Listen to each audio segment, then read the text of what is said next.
Hello and welcome to Hamer Reviews. My name is Christopher Hamer and today we're reviewing the Nikon SB-500 flash gun. If you've already watched my flash guide for Nikon, then you may well have already seen most of the information in this video, so feel free to give this a skip. This is aimed more at people that want to find out more about the Nikon SB-500 that don't want to watch the guide of all Nikon's flashes.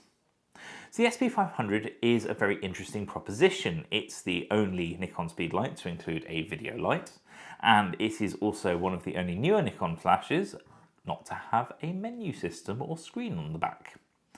It is also completely controlled by the camera and can only be matched in that respect from the SB-300 and SB-400. However, those two flashes are massively limited and I wouldn't really recommend them to anyone. So this is a much better choice already if you're looking at the SB-300, 400 or 500. Now the SB-500 costs around £200, which is a lot of money. However, it does have a lot of features to at least make up for that. For one, and let's start off with its most unusual feature, the video light. On the back, you have a button here which allows you to toggle between the power of the actual flash, of the video light, so it's low, medium and high. And if I turn that back around and I hold that button down whilst aiming at you, you get light. In full power, you get 100 lumens, which is not too bad. In fact, if I hold it here, hopefully you can see a little bit of difference versus my usual lighting I use. What you also might notice is that I could have gone a slightly different color.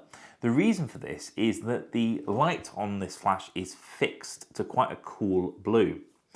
Unfortunately, that doesn't match the lights that I use here, which are much warmer, and it won't match most lights in the home instead as well.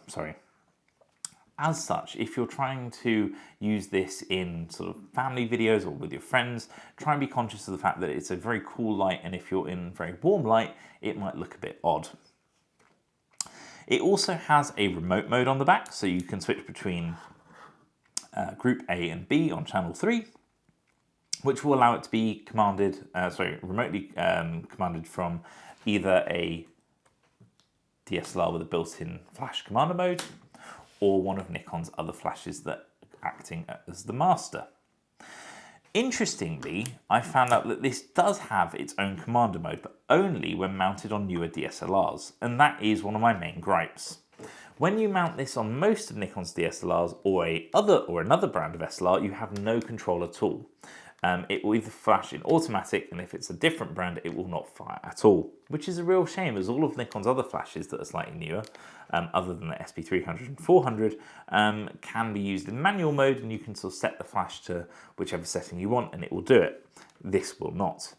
Its zoom head is also fixed at 24mm, i.e. it doesn't zoom, it's just a standard flash head. It does, however, allow you control, and you can articulate and rotate the flash head itself, which is great. However, you are, as I said, limited in terms of what you can do. The remote mode works well, and if you mount this on a compatible camera, the commander mode works fine. It's just unfortunate that you have to use this in automatic mode on anything else. This D300 is sort of a cross between newer and older. So when I mount this flash and go into flash settings on the camera, I will be told that rather than having settings for the built-in flash, I have an optional flash. I can then choose TTL mode or manual mode. I'd lose all of the other modes that Nikon does, and I have no commander mode. So this camera is not new enough to control this in commander mode. If you were to mount it on a Nikon Z6, you would be able to control it in commander mode, so at least you do have that choice. In terms of included accessories, it only comes with this little flash stand, which we'll just mount it in here and lock it in place. Again, it's not terrible that it doesn't come with a diffuser dome, but it would have been nice. Also, some of Nikon's flashes come with gels, which allows you to change the color of the flashlight to match incandescent or fluorescent light, which again you don't get. However, I think given the cost, that's not too bad.